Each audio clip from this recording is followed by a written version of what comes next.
So, hello YouTube.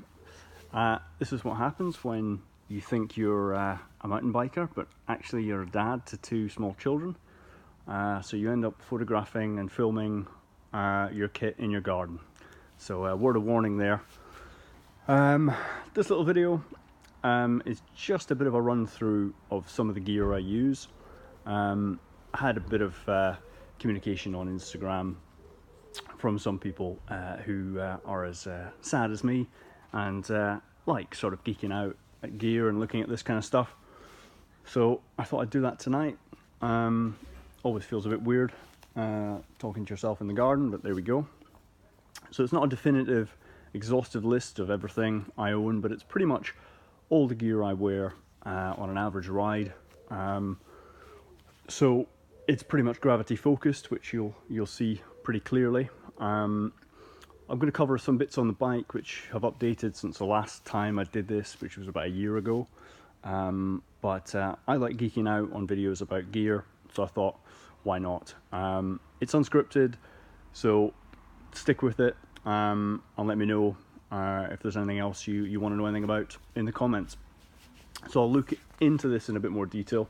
We'll get a bit closer. There's a ton of product reviews out there, so I'm not going to compete with all of that, or else this video would be even longer than it probably already is. So we'll start at the bottom nearest the camera with the feet. These are probably one of the newest things I got fairly recently. A pair of 2018 510 Impact. The first pair of 510 shoes I'd owned. I previously ran the Specialized 2FOs for quite a while, and I have to agree with the reviews that stated the grip just wasn't there. They let me down in a couple of areas, but a great shoe, but just not up there. And I've been super impressed with the 510s. Obviously the grip is right there at the top of the tree. Pretty light, which really put me off 510 for a long time. But these are amazing shoes, the Impact Pro. I'm certainly not a pro of any description, but it's nice to wear nice shoes, and these do pretty well. I use a Bergtech Penthouse pedal, which is pretty savage anyway, regardless of shoe, but these really are an amazing combination, very much like being clipped in. So an absolutely amazing shoe, absolutely love them.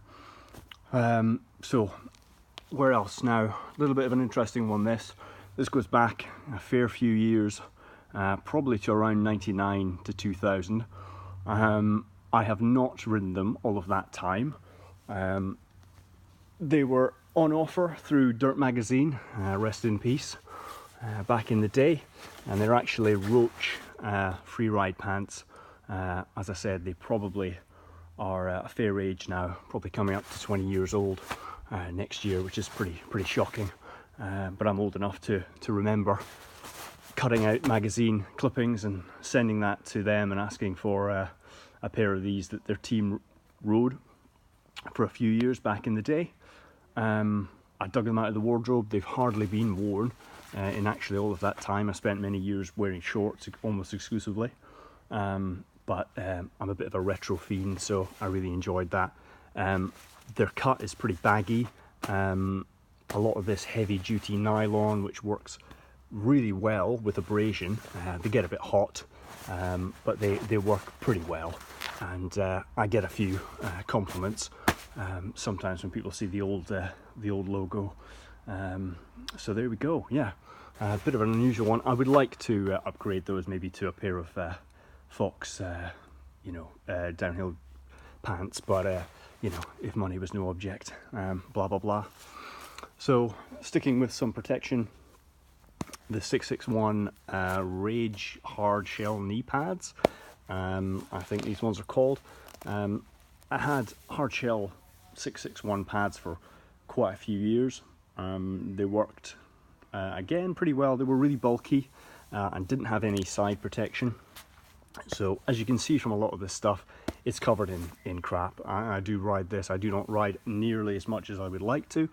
Again, referencing the fact that I'm a parent of two small children, blah blah blah. But I'm sure all the dad mountain bikers out there will agree that it's not always easy to get out. However, these pads, back on topic, they've been really good. A little bit loose on the top. The fit is a bit hit and miss. I'm a medium sized guy throughout all these clothing sizes. You'll see they're almost all exclusively medium. But I have been off the bike and I've taken a few bails a couple of times, and things have worked out quite well with these pads, and they do work pretty well under the trousers. So it's happy days there. I'm not sure how well they'd work with the kind of tighter fit of the current crop of downhill trousers, but I guess I'll find out one day. But again, 661, they've worked really well for me. I like the sort of dependable nature of the hard shell. There's a lot of really good stuff out there at the minute, but again, pretty old school in theory, but it's not let me down, so can't complain at all. So sticking with the sort of protection thing for a moment or two, this monstrosity is a backpack, which is massive compared to the types that are sometimes out there at the moment, but it works for me. You would think that I spend hours and hours out on the hillside and spending days at night on the hill, but that's really not the case. Despite the size of this this thing, you could probably sleep in it, to be honest. But it's got some of the essentials in it. I won't go into all of the details. It's got the helmet pack. This is actually a B-Twin 920 protector pack for those keeping score. I'm not sure whether it's even available at the moment, but it's got a bunch of really interesting features for the money. This was bought in France in a Decathlon store. It has a back protector plate inside, which is a flexible sort of high density foam. So it's not just a bulky bag, and I find it works really well. I can't say definitively that it really helps with spine protection, because thank goodness I've not been in that position with any of the crashes I've had so far, and I hope to never be. But it does have some interesting little features that I haven't seen on other packs, including some by the big leading brands, namely a mounting plate for a GoPro. So you've got an integrated chest mount, lots of surface area with the straps, so it does not move once it's done up. You have a sort of 5-point harness thing, which works wonders. All the storage you could ever need. It does take a bladder inside. I think I've got a 2.5 litre Camelback one on the inside, which works really well for me, so it does the job. I would like to spend more time riding without a pack, but I never quite trust myself. You know, having the spares in there, the tools and the required tubes and things like that, if you're a bit old school like me, it's a bit of a security blanket, but I really like it, and it feels weird not to ride with a pack these days. So we'll go back to the main body clothing before we get to some of the more interesting stuff. Fox Bomber LT gloves. These are fairly new. I got them at the beginning of the year. Ridden them a few times. They have a D30 knuckle. To be honest, I just like the way these look. I love the colour. It's pretty pretty vibrant. But the D30 stuff, you know, it's got a solid reputation. Very, very comfortable gloves. I first had a pair of Fox gloves probably getting on for 15-20 years ago. So a bit of nostalgia for me, but they're really good, and they've held up pretty well so far. Again, these are not crash tested by myself, but they certainly take the knocks from branches and so on. So no complaints from me. Little bit of nostalgia here, heavily flavoured in this video. Good old Shift motocross. This is the white label riding jersey. I've got a bunch of riding jerseys, and I change them every so often, but I just love the kind of simple look of this one. The monochrome does it for me, and always has. It's a bit of a throwback to the sort of early noughties when Shift were right up there on the local scene, certainly here in the UK. So a lot of this stuff spans quite a range, certainly in terms of its age. But this is brand new. This is, I think, new for this year, 2018. It's a motocross jersey. It's very light, but it works well. I usually wear it with a base layer underneath, something short sleeved, long sleeve in the winter. And yeah, I just like the way it looks, and doesn't cost a lot, and that's that. And what else we've got over here? So probably the most important item, not in this list. Again, from Decathlon, really great value, certainly in the UK and Europe for cycling gear. These are just a liner.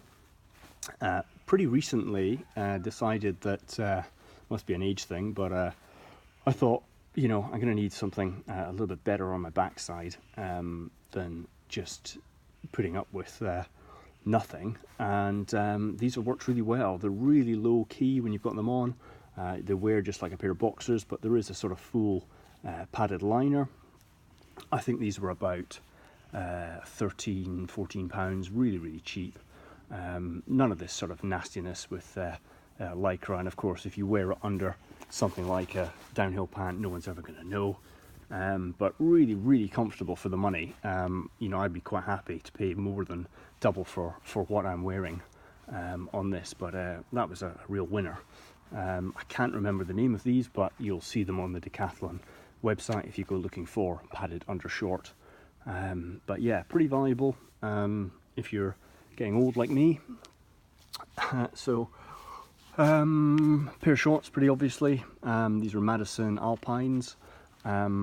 We've had amazing weather the last few weeks and months in the UK, real heat wave, and I wish I could say I've worn these more, but I've just not done enough riding. I have ridden them last year quite a bit. Really lightweight. Cannot think of anything else I'd want in a short, really. Mix of materials. They've got the sort of webbing and netting for the breathability on the outside, but on the inside this sort of kind of high density nylon works just really well. And yeah, really lightweight. They dry really quickly, and they've got that kind of Moto kind of ratchet system. Really comfy shorts. So if you're an all mountain or enduro guy, these would work totally well. And yeah, it's nice to get something that's UK made as well. So I'm led to believe, certainly Madison are a UK company. But yeah, really great apparel, as they call it. So big fan of those. Hopefully next year I'll get out a bit more on the bike and get a chance to actually ride in shorts again. I do favour the pants, the longer trouser, as I mentioned. I kind of just like how it looks as well, but it's just a bit more protection when the weather's so crap. It saves time when you're just not absolutely covered getting back to the car, and you can just peel off all the shit that you're covered in. It's a bit of an added bonus. Bit of a shout out to the guys at Sick Bicycles here. They're going nuts on their promotion at the moment. Really sound guys, and they had a pretty impressive range of merchandise at the minute. But absolutely amazing guys, and gear. You got to check them out. They're doing some incredible stuff with contemporary bikes, but they're probably of a similar vintage to me, and they really chime with a lot of things that I remember really fondly with mountain biking from back in the day. So that's just a little nod to them. Similar little retro shout out to my man Stu back home from Shredder MTB Zine. One of his earlier pieces of merch. Top guy. This is a long sleeve tee. I have worn it, ridden on the bike. It looks amazing. But that's more casual wear, so just a bit of a shout out to him. Check his stuff out online. I'm sure a lot of you already have. Amazing photographer, filmmaker, and his sort of quarterly mountain bike magazine is awesome. So enough of that. Back to the gear. Last couple of bits here. Fairly obviously some mirrored goggles. Got these about a year ago. These are Scott Prospect goggles.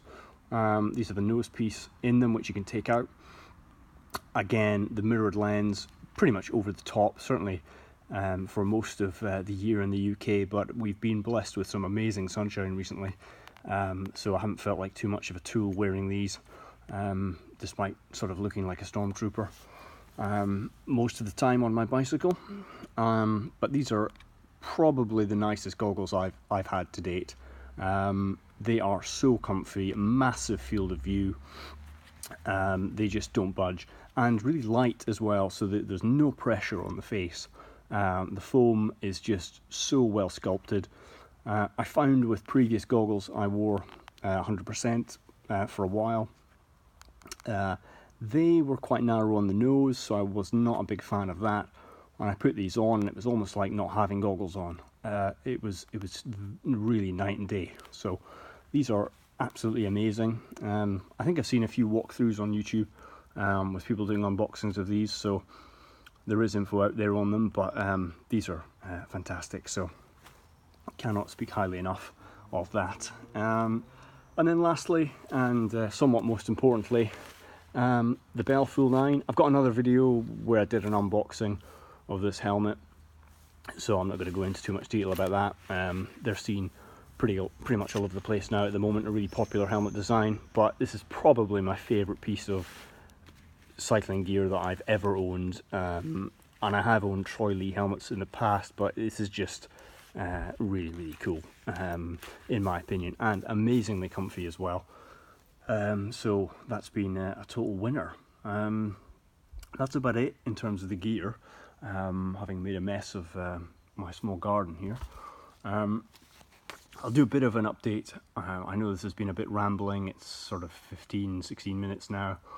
I'm going to have a look at the bike and just talk about some things. There's no editing on this video, so you're just going to have to grin and bear it. So I'll go through some of the brief updates. There hasn't been a lot of changes since the previous videos on the bike I had done. It's been really nice to hear some feedback from people who are into the older stuff, just like I am. So there are two other videos that go into a bit more detail about this bike and its history and kind of what I've done to it over the years. But I'll go through a couple of the brief things that I've done since that video, some things that I actually missed in the previous video. A few component changes. Crankset, changed that from the ancient Shimano LX that I had. Changed it to a set of 165mm Z cranks.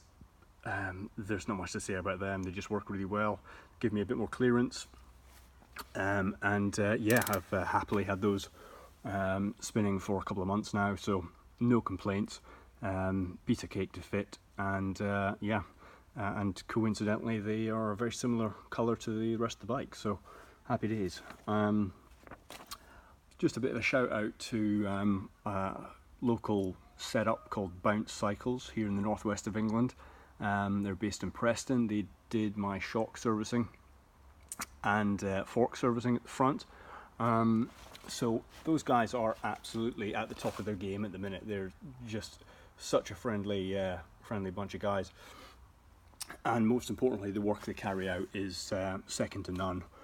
This was a really rattled old shock. It had never been serviced, I'm ashamed to say, and I sort of sleepwalked through it for most of its life and just got on with it. But I couldn't believe the difference, unsurprisingly. So I can really recommend them if you're in the north of England and you're looking for suspension work. They're great guys. They can bring things back from the dead, so it would seem. Little mod here, one of the other little things you may remember from the previous video if you've checked that out. I had a homemade fender on the back here, which I ran for a few years, worked really well, but I got a bit bored with that, and it was folding when I put stuff in the boot of the car and getting caught up and stuff, so I thought a change was through. So I thought, well, I'm going to cut some of that down and see what I can do. And this bike's a bit of a pig to fit anything like this too generally in terms of protection or guards, and I don't really like that look too much. So I thought, well, I'm just going to pretty much stick on a bit of plastic to cover the shaft of the shock, and there we are. So this is a little sort of Mark II rear fender, a bit of Sugru on the base of the seat tower, and just folded a few lines into that, and I have to say it's worked really well, and it's pretty minimal, looks out of the way, doesn't get caught on anything, and it's not a disaster if it gets ripped off, but it works really well. It's been on the bike for a year now, and no complaints. So you know, with just a little bit of thought, you can do some little crafty things on bikes. I should say, the guys at Bounce Cycles that I mentioned a minute ago, one of the biggest improvements on the bike I'd made was actually fitting some offset hardware. Now, obviously you can't see that because it's part of the bushings, but it's given me a slacker head angle. I think it's running at about 63 degrees now, so I went as far as I could with this current setup, to be honest, and it's probably at a point that nothing much more can be done to modernise this bike, which is a bit of a laugh anyway, but there we go. But they do amazing offset hardware and a whole bunch of stuff. They're really taking off with machining their own bike hardware, so please check them out if you're looking for that kind of stuff. But it's made a real difference to the bike. Just 1 degree in the head angle has really helped. So pretty happy about that. Not too much left to say on the bike, to be honest. The only little minor adjustment, updated the Kevlar grips to the Renthal traction grips. They work really well, surprisingly. I was a bit skeptical, but I was kind of just curious to see how that ribbing would work, having read some of the reviews, and I actually wish I got those the first time as opposed to the traditional Kevlars, because they're awesome, and they work really well. I only ride with gloves, so I can't comment about them gloveless, but really comfortable, and yeah, they work really well. There's a bit of a theme there. I need to think of new phrases. Some ODI fork bumpers, mostly cosmetic, but again, a bit of a retro shout out there. So that's about the bike, that's the gear. Thanks for bearing with me. Again, another unscripted ramble, so there's probably a ton of embarrassing phrases and fluffed lines and words, but I hope you've enjoyed this little look at some of my gear. Please ask any questions if you're interested. I am on Instagram at joyopposite, all one word. So there's a bunch of stuff and shots and crap about bikes, and I'm a bit of a nerd, so I like talking to others about that type of thing too. So give me a shout on that if you're curious about any of this other stuff, and yeah, check out some of these other people I've been talking about. They deserve a lot of love. So yeah, hope that's been of some interest, and I'll maybe see you soon. Bye bye.